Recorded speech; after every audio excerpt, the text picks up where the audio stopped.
Boa noite, boa noite. Boa noite, boa noite. Vamos ouvir uma música aqui bem gostosa. Sou plantadeira de semente boa. Bem-vinda, Gabi, bem-vinda. Você e todos os seus ancestrais. Bem-vinda, Patrícia. Vamos escutar um pouquinho essa música. Sejam muito bem recebidas. Se espalhem bênçãos. Sou plantadeira de semente boa. Eu vim do corpo da minha mãe. Ela me deu semente boa. Nutri meu corpo. Se espalhem bênçãos. Sou plantadeira de semente boa. Bem-vinda, Cássia. Se espalhem bênçãos. Sou plantadeira de semente boa. Plantadeira de semente boa. Bem-vinda, Eliette, querida. Muito boa noite a todos vocês. É uma alegria muito grande a gente estar aqui juntos, em prol desse tema, que é um tema de utilidade pública para a humanidade, né? A forma como nós vamos receber os nossos bebês daqui para frente. Como uma tradição na Índia, né? Que eu aprendi com meu amigo Gaurang. Todas as vezes que a gente fala de homeopatia e que a gente fala de Hahnemann, a gente acende a vela. A gente acende o nosso coração diante das nossas divindades. Então, eu estou acendendo aqui para vocês a nossa luz da cura, a luz de Hahnemann, a luz da homeopatia, e recebam aí toda essa força. Boa noite, Odete, seja muito bem-vinda. Odete é mãe de 3 mulheres incríveis. Odete é uma das provas de que uma mãe forte faz mulheres fortes, né? E é aqui para isso que a gente trabalha. Vamos começar então nossa live. Bem-vinda, Vanessa. Esse trabalho eu gostaria muito de trazer para vocês, que é para mim o grande trabalho da minha alma. O motivo pelo qual eu acordo todos os dias sorrindo, com muita alegria. E eu fui aprendendo vários olhares e eu quero dividir com vocês todos esses olhares. Eu comecei com um olhar espírita para esse tema, então eu fui evangelizadora de bebês, ventre e pré-concepção por mais de 10 anos, depois com a constelação e depois com a homeopatia. Então eu juntei todos esses olhares e não só por isso, mas aqui eu digo com todo o meu coração e respeito à doutrina espírita. Antes de vir ao mundo, eu mandei um bilhete para minha mãe. Eu mandei um desenho e nesse desenho estava escrito: querida mamãe, querido papai, me deixem ser uma flor nessa terra. E eu me emociono muito com essa frase, porque é o que eu gostaria de fazer no coração de vocês, no coração de todos os meus pacientes, que é florescer nessa terra. Então, vamos florescer juntos. Eu gostaria de fazer algumas considerações bem importantes. Boa noite, querida Lívia, minha xará, minha paciente querida, também minha amiga. O que a gente precisa pensar quando a gente pensa numa consulta de pré-concepção? Uma consulta de pré-concepção é uma consulta diferente de uma consulta de fertilidade. É também uma consulta de fertilidade, porque a gente vai olhar hormônios, a gente vai olhar ultrassom transvaginal, a gente vai olhar também a fertilidade do parceiro, com as questões todas de qualidade, quantidade de espermograma, por exemplo. Mas numa consulta homeopática de pré-concepção, a gente precisa olhar muito a parte mais importante da gente dar à luz, né? Que eu trouxe essa luz aqui para a gente pensar nisso. Como que a gente tem dado à luz? Primeiro, essa mulher precisa dar à luz a ela mesma, o parceiro também a ele mesmo, Então, são vários níveis de consulta, né? Primeiro, um nível de consulta da mulher com ela mesma, essa consulta de individualidade. Depois, um segundo nível de consulta sobre o relacionamento desses dois. Então, pode ser feito em dupla, né? Feito o casal. E depois para a gente pensar em como vai ser a conjugabilidade, como vai ser a parentalidade desse casal, tá? Uma consulta, então, de pré-concepção, a gente olha a questão da postura que a pessoa tem interna para receber esse bebê. Então, uma grande pergunta que a gente sempre estuda na ANEP, que é a Associação Nacional de Educadores Pré-Natais, é muito importante, toda consulta, a gente perguntar assim: para que você quer conceber? E é muito importante a gente pensar isso, porque às vezes tem gente que responde assim: eu quero conceber, eu quero estar fértil, porque eu quero mais uma pessoa na mesa, por exemplo.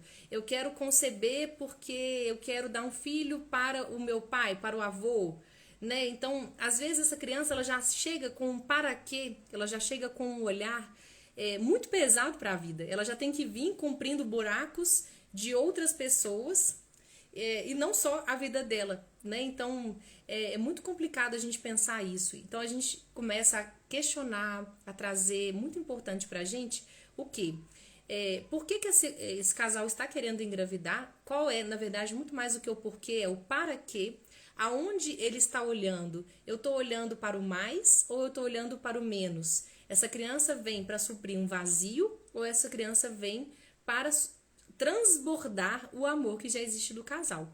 Então, é uma coisa que eu sempre oriento nas consultas também, como esse casal está lidando um com o outro. Então, ele está olhando um para o outro verdadeiramente, né? Isso aqui é muito importante da gente começar a pensar, tá?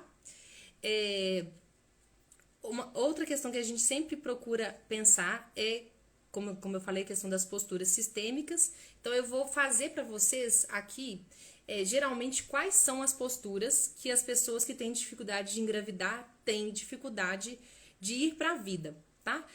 Geralmente, a forma como a gente lida com a gente mesmo vai falar também como a gente lida com o nosso parceiro e também com o nosso filho, tá? Então, se a gente for pensar, tem várias posturas que a gente observa no consultório e uma das primeiras posturas é a postura da menina. Então, a menina tá, por exemplo, de birra com alguma coisa desse feminino da mãe, não consegue tomar o feminino da mãe, né, de aprender com esse feminino profundo que é a mãe, e aí ela começa a ter birras. Pode ter 35 anos, mas às vezes ainda tem birra ali. Dentro, às vezes, ela tá funcionando como uma menina de 6, por exemplo. E aí, quais são as principais feridas infantis que a gente tem, que a gente olha sistemicamente? Que é, por exemplo, abandono. Então, associado junto com a homeopatia, né? A gente, por exemplo, pode medicar com uma pulsatila, tá? Mas aí a gente vai falar um pouquinho mais da homeopatia daqui a pouquinho.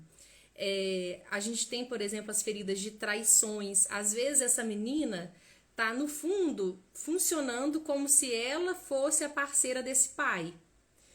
E aí ela se sente traída quando, por exemplo, o pai sai com a mãe aqui. Só que ela tá noutra dinâmica, ela tá casada, mas mesmo assim ela tá ainda preocupada com a família de origem. Ela não fez esse corte do cordão umbilical, tá?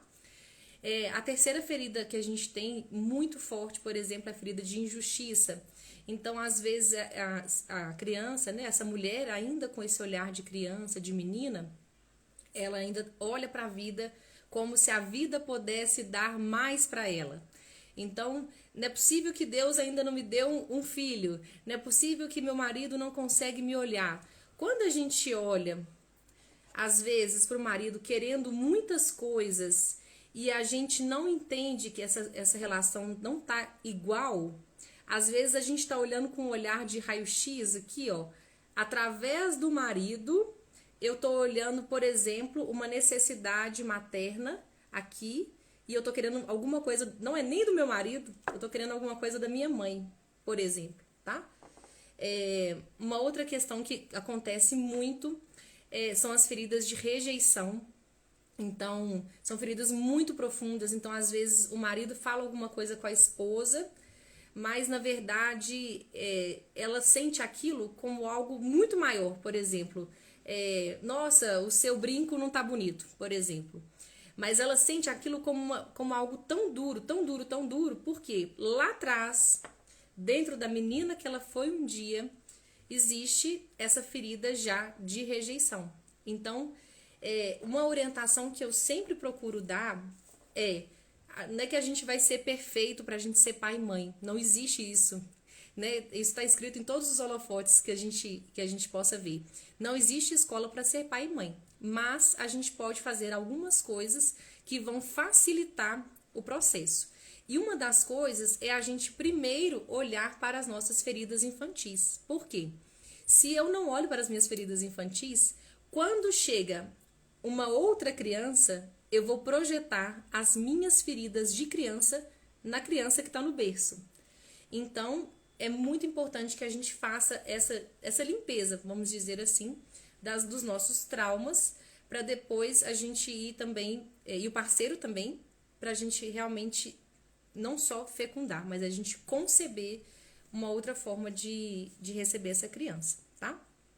Uma outra questão também que tem muito importante, muitos casais chegam no consultório, tudo, até nas rodas também, eu já fiz muitas rodas de tentantes, de gestantes, e muitos casais têm a seguinte frase, que é assim, eu tenho medo de perder tempo. O que essa pessoa, no fundo, tá querendo trazer para nós?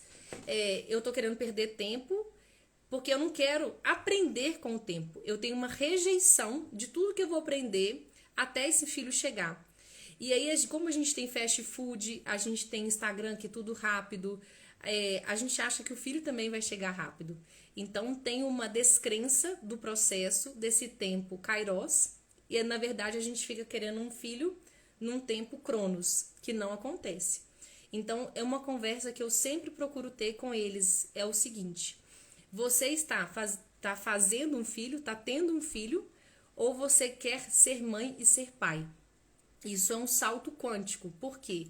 Quando eu penso que eu quero ser pai e ser mãe, eu entendo esse processo do tempo, até gestar, até fertilizar, até fazer uma reprodução assistida, por exemplo, mas que tem consciência de que o tempo não vai ser só do médico, né? O tempo vai ser do bebê lá tentando chegar e eu aqui fazendo o meu processo também. Então, a gente não tem que preocupar de perder tempo, a gente tem que preocupar de não perder a oportunidade e o aprendizado durante o processo, tá?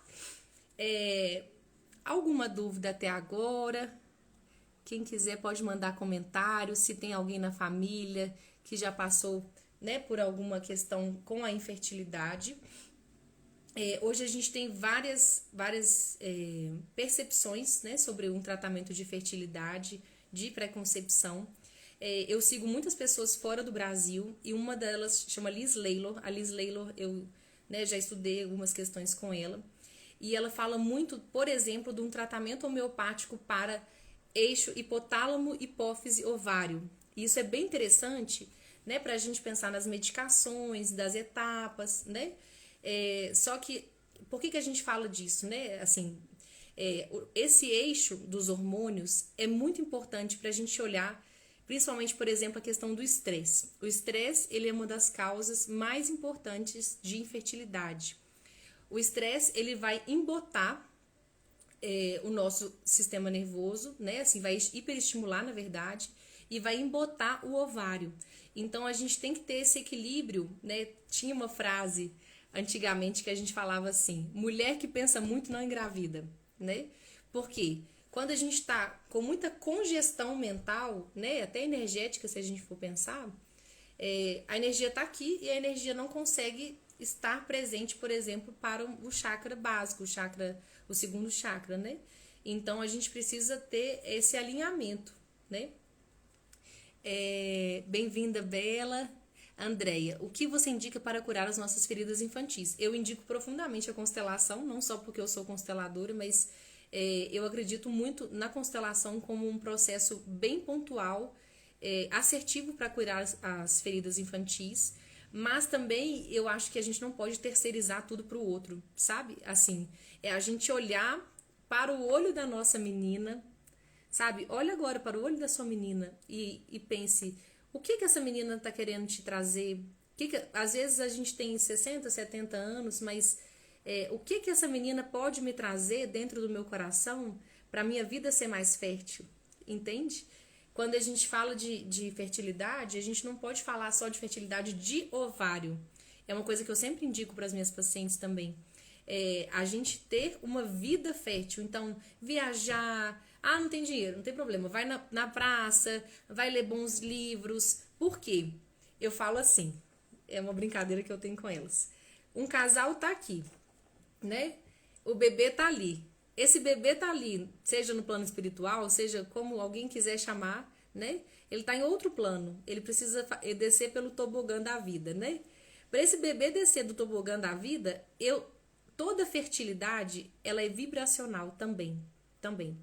Então, esse casal aqui, ele tem que melhorar a sua vibração para receber esse bebê aqui. Então, o que a gente vai fazendo, né? A gente vai pensando, a gente vai sentindo, né? Vai sonhando mesmo. Muitos casais têm, por exemplo, vergonha de sonhar, vergonha de colocar o que querem, o que gostariam de viver, o que gostariam de sentir, né? Isso é bem importante também. Dulce, seja bem-vinda, querida. Então é isso.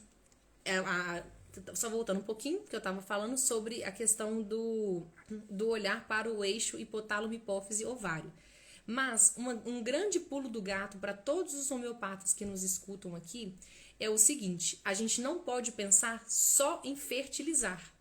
Por quê? Se a gente só fertiliza, por exemplo, passando um ovarino, um oforino, um foliculino, que é excelente, a gente vai estimular ovário, mas a gente não vai, às vezes, conseguir manter a gestação. Então, é muito importante, eu sempre penso em 3 níveis, abrindo a minha caixa de ferramentas, né? Eu sempre penso em 3 níveis de tratamento. Então, por exemplo, essa limpeza desse processo, né? De dor, de despedidas. Por exemplo, tem casais que chegam para mim que às vezes já passaram um aborto anterior e não se despediram aqui, ó.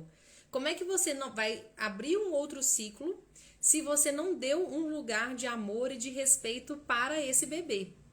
Entende? Então, não é que a gente não pode excluir esse primeiro bebê. Esse primeiro bebê, ele tem um lugar, ele pode ter um nome, né? A gente pode fazer uma cerimônia, uma ritualística para esse bebê e também depois abrir os portais para outro bebê, né? E como é que a gente faz isso? Uma das formas da gente usar a questão homeopática mesmo para a pré-concepção é fazer um detox de anticoncepcional. Por quê? Muitas mulheres passam muitos anos suprimidas pelo anticoncepcional. Então, pode ser usado o detox, mas em associação a gente precisa usar um medicamento de fundo. O que é um medicamento de fundo? É o medicamento que vai cobrir quem a gente é e não só a minha fertilidade, entende? E é isso que vai segurar, né? Isso que vai promover essa fertilidade, e não só fertilidade física, mas essa fertilidade emocional, essa fertilidade espiritual, para a gente conseguir manter a gestação, tá? O segundo passo, então, limpar. Primeiro passo, limpar. Segundo passo, nutrir, né? Nutrir essa mulher. Essa mulher, ela precisa sentar, eu brinco que é a cadeirinha da humildade. Pega essa cadeirinha, senta do lado da sua mãe, senta do lado da sua tia, da sua avó, e vai percebendo como que eu posso puxar, como se fosse uma seiva mesmo, desse feminino de toda a minha família, né?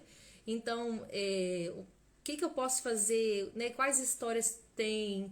Degustar esse feminino, aprender a degustar a vida. Por quê? Igual eu brinquei lá do tobogã da vida, né? Lá de cima. Esse bebê, quando vê lá de cima que desse casal não há só sexualidade, não há só calor, mas há luz, ele fala, eu vou para esse casal, né? Então, é bem importante que a vida dessa mulher seja muito, muito alegre. Ah, eu tô com dúvida, eu tô com insegurança. Tudo isso tem remédio homeopático. Mas, principalmente, um sentimento, uma sensação que acontece muito é a sensação de insuficiência. por que elas passam por isso.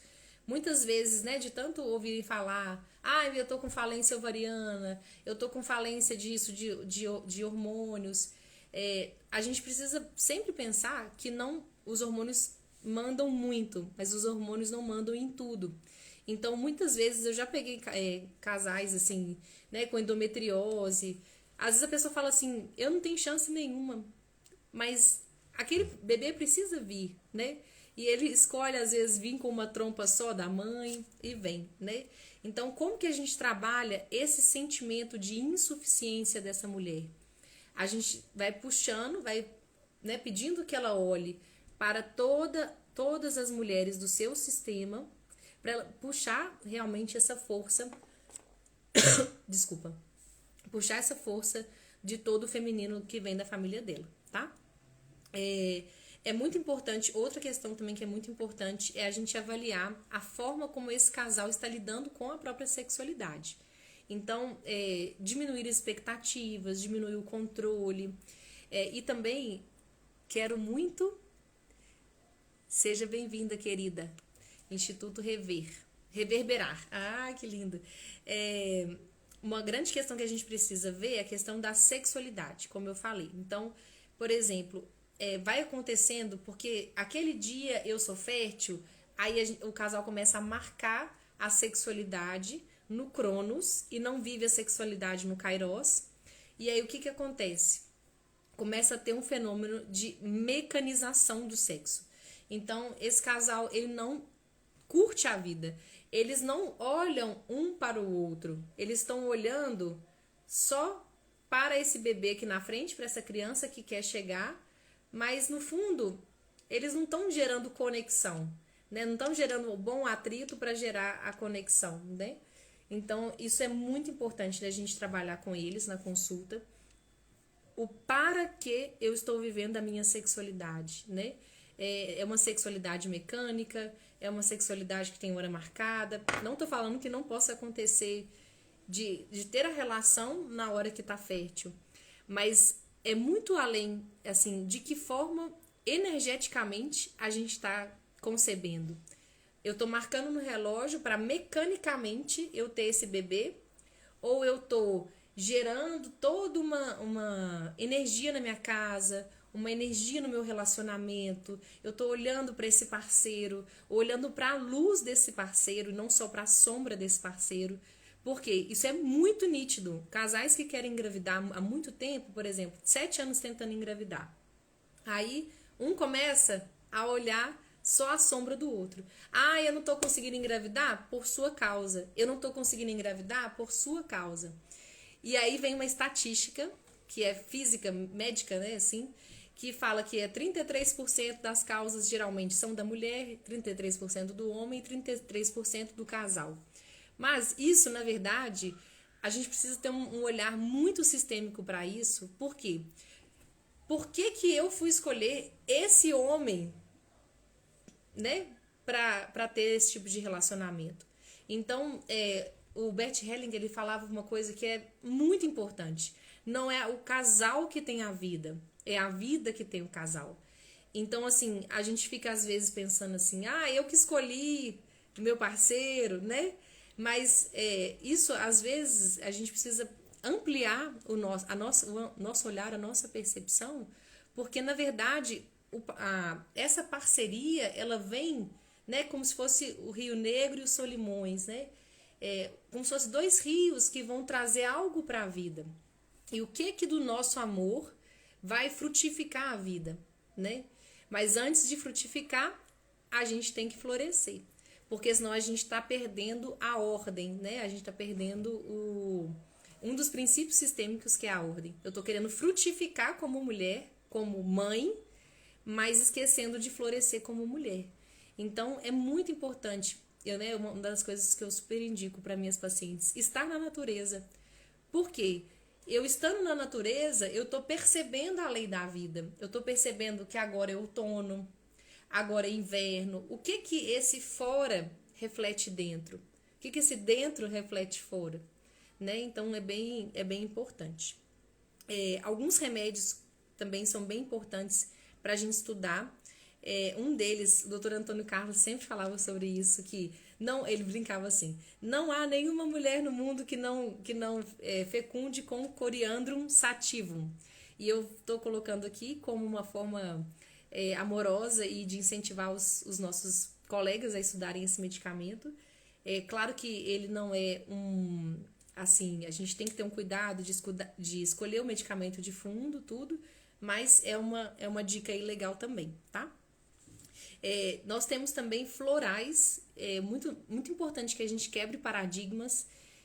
Às vezes a pessoa fala assim, eu só gosto de homeopatia, não gosto de floral. Gente, tem muitos recursos, tem constelação, tem meditação, né? Tem muitos recursos que a gente pode usar. E um dos recursos é o floral. Então, por exemplo, a gente tem um floral do caju, que é um floral que ajuda muito as mulheres a engravidar. A gente tem o floral lantana. O floral lantana, ele trabalha muito com a questão da comunicação entre o casal. Eu até brincava, falava assim, põe na comida do marido. Só que uma boa homeopatia, ela precisa de duas palavras. Ela precisa de consentimento e consentimento. O que é isso? A gente precisa ter sentimento para fazer homeopatia, porque a homeopatia é a arte do entusiasmo. Mas a gente precisa ter um pacto para a gente tratar alguém. A gente não trata alguém no silêncio. A gente trata alguém sempre tendo consentimento. Então, eu até brincava com isso, mas depois eu voltei atrás.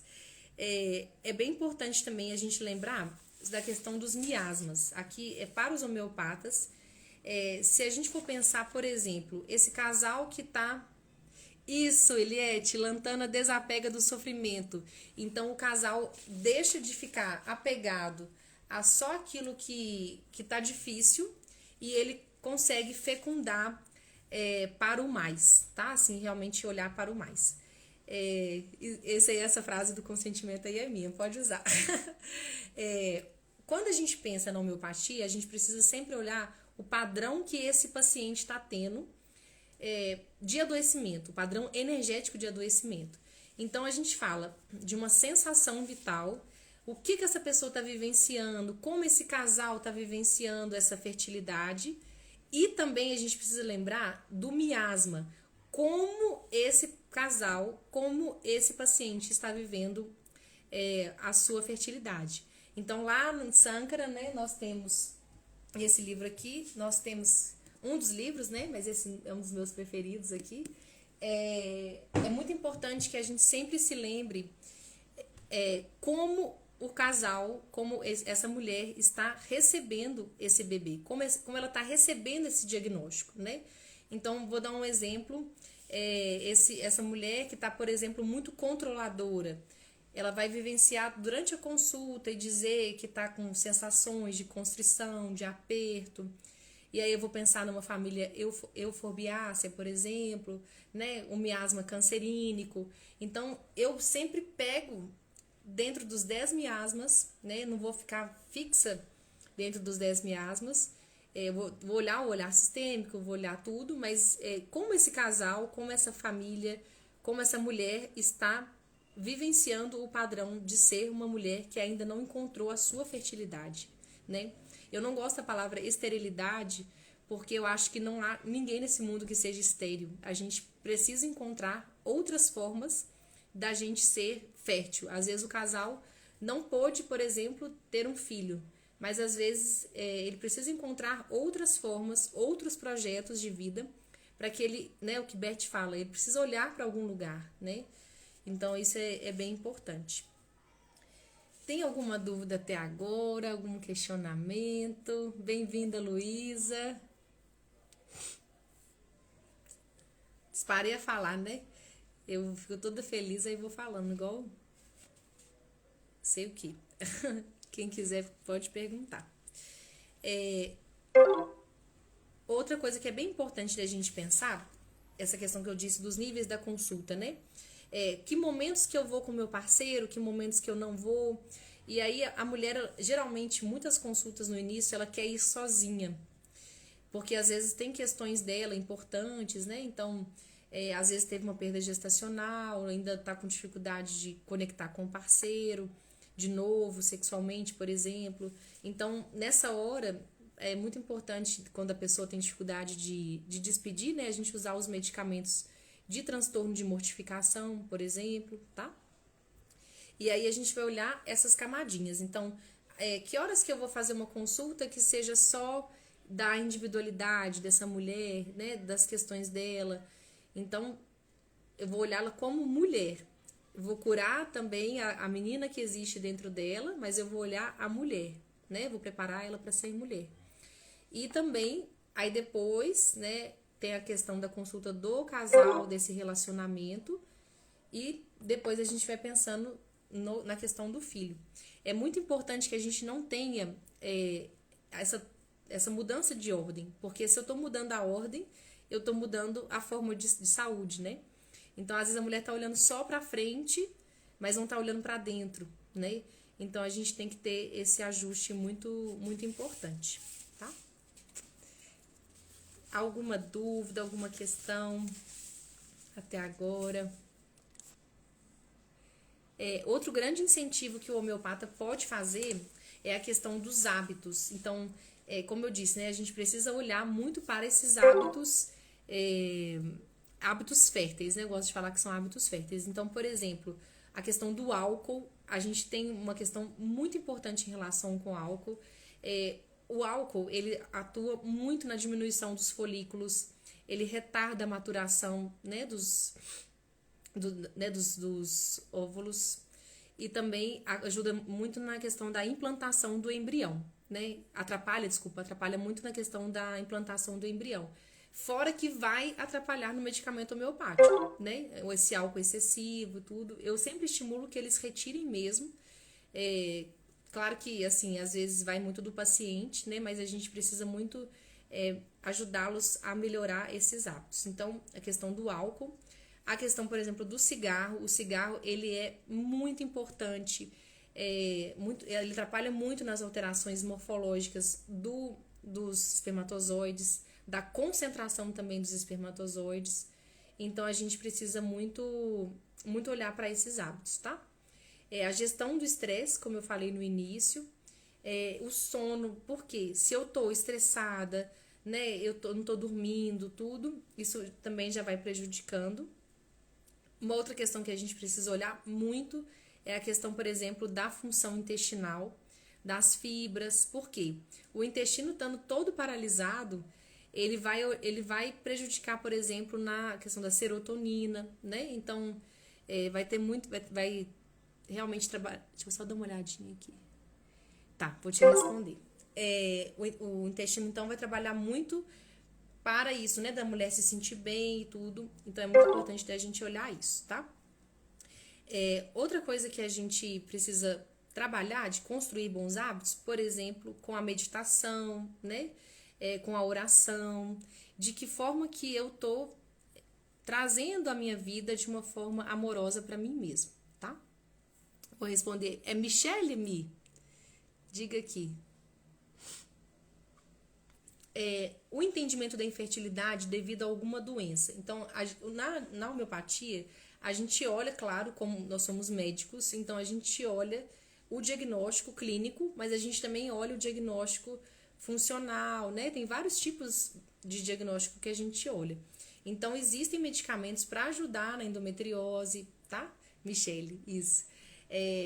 Propriamente dito, na endometriose, na parte física, mas a gente também vai considerar a parte sua emocional e energética. Então, pode fazer o detox, né? Às vezes muitas pessoas ficam anos com esse anticoncepcional por causa da endometriose, sabe?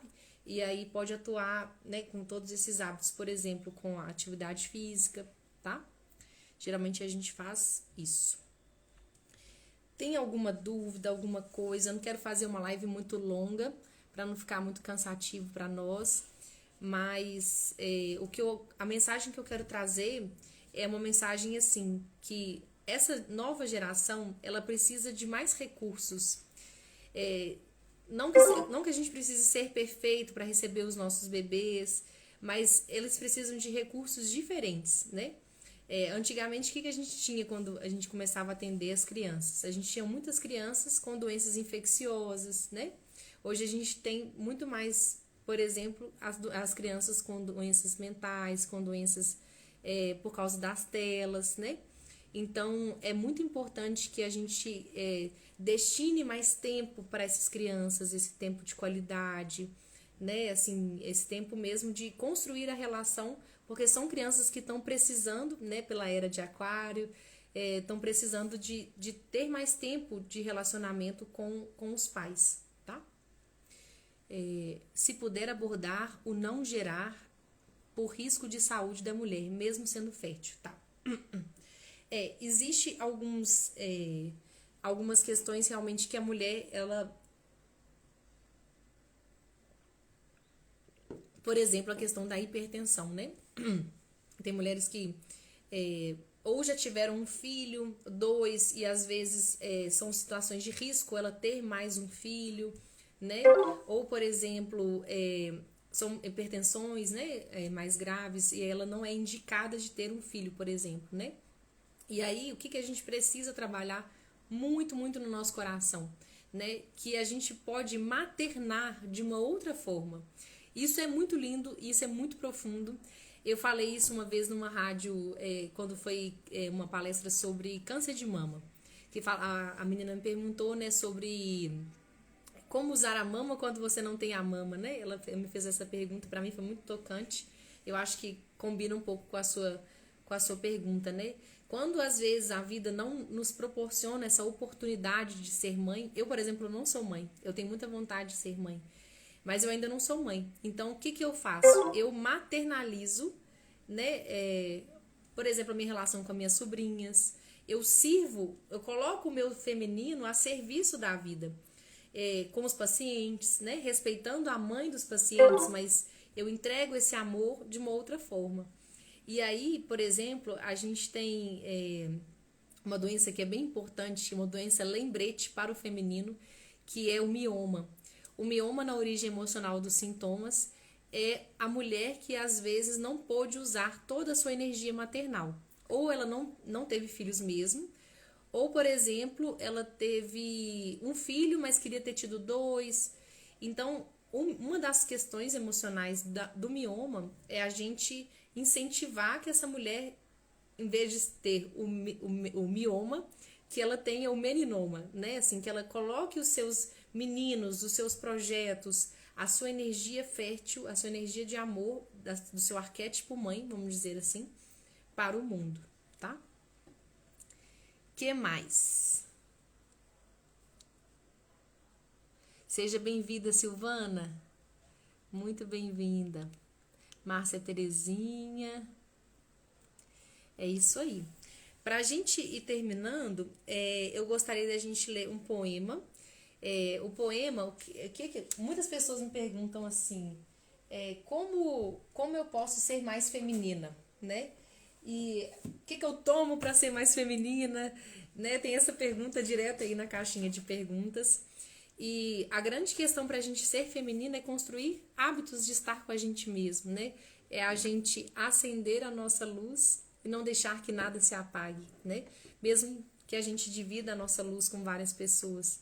Então, uma das prescrições médicas que eu sempre dou, depois de ter aprendido com uma grande amiga e consteladora, a Grazi, foi usar poemas. Por quê? O poema, ele comunica profundamente com os nossos corações. Então, é uma prescrição que eu faço para as minhas pacientes, para encontrar esse feminino, ter tempo de qualidade consigo, mas um dos é usar os poemas. Então, para a gente ir terminando, eu vou falar um pouquinho para vocês desse poema de Khalil Gibran, que fala sobre o amor. Eu quero trazer esse poema porque quando a gente fala de infertilidade, a gente precisa falar desse amor que fecunda a vida, né? A gente não precisa se martirizar porque eu ainda não tenho um filho, ou porque eu não pude ter um filho. Eu vou trazer o meu amor, eu vou fecundar com alegria, de acordo com aquilo que eu puder fazer para a vida, tá? A Mi tá perguntando se eu atendo online, particular, e eu tô montando essa live, é uma homenagem eu tô fazendo um processo agora de 14 dias com casais que querem engravidar. Eu vou fazer um acompanhamento sistêmico com esses casais pelo Telegram, com meditações, com visualizações, tá? Então, é uma forma da gente cuidar emocionalmente, né? E espiritualmente também, e sistemicamente, com esses casais, tá? Então, se vocês souberem de casais que querem engravidar, eu vou fazer esse acompanhamento por 14 dias, agora já no final de março, início de abril, para a gente ter essa percepção toda. Eu vou usar os 12 princípios de Juan Garriga, tá? E a gente vai fazendo essa escadinha, sabe? Pra gente chegar e encontrar com a gente mesmo, com o parceiro e com o bebê, tá? Ou com o projeto de vida. Esse projeto chama Projeto Conceber. Eu já vou lançar aqui na hora que terminar a nossa live. E quem quiser, a gente já vou receber as inscrições pelo direct e pelo WhatsApp, tá? Recebam esse poema como um conceber do meu coração para o coração de vocês. O que eu quero trazer hoje são não só remédios homeopáticos, mas uma forma fértil para a gente lidar com a vida, uma forma fértil da gente olhar para os nossos parceiros. Todos aqueles parceiros que passaram na nossa vida, eles têm uma importância. Eu agradeço todos os meus parceiros que eu já tive. Dou muita honra, dou muita reverência a todos. Eu agradeço os meus pais, eu agradeço os meus pacientes. E com essa energia da gratidão, a gente consegue fecundar, tá? Vou ler para vocês, então, Khalil Gibran. Quando o amor vos chamar, segui-o, embora os seus caminhos sejam agrestes e escarpados. E quando ele vos envolver com as suas asas, cedei-lhe, embora a espada oculta na sua plumagem possa ferir-vos. E quando ele vos falar, acreditai nele, embora sua voz possa despedaçar os vossos sonhos, como o vento devassa o jardim. Pois da mesma forma que o amor vos coroa, assim ele vos crucifica. E da mesma forma que ele contribui para o vosso crescimento, trabalha também para a vossa poda. E da mesma forma que ele sobe à vossa altura e acaricia os vossos ramos mais tenros que se embalam ao sol, assim também desce até as vossas raízes e sacode no seu apego à terra. Como feixes de trigo, ele vos aperta junto ao seu coração. Ele vos debulha para expor a vossa nudez. Ele vos peneira para libertar-vos das palhas. Ele vos moe até a extrema brancura. Ele vos amassa até que vos torneis maleáveis. Então, ele vos leva ao fogo sagrado e vos transforma no pão místico do banquete divino. Todas essas coisas o amor operará em vós, para que conheçais os segredos de vossos corações. E com esse conhecimento vos convertais, então, no pão místico do banquete divino. Com esse poema, eu quero trazer que nós unamos, né, os nossos corações nesse fogo sagrado para receber os nossos bebês, olhando não só para os remédios, mas olhando para tudo aquilo que a gente precisa curar dentro de nós, que é as nossas relações. Eu acho que é a parte mais importante. As nossas relações, elas são como circuitos, né?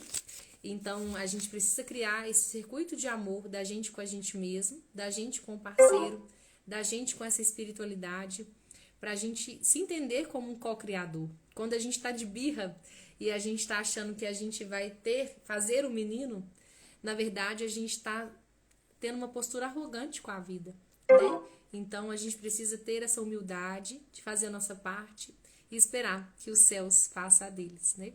Então, agradeço todo mundo que está aqui. Qualquer dúvida, estou à disposição. Já vou lançar para vocês o projeto. Quem souber de casais que estão precisando de nós, é uma alegria muito grande. Um beijo enorme.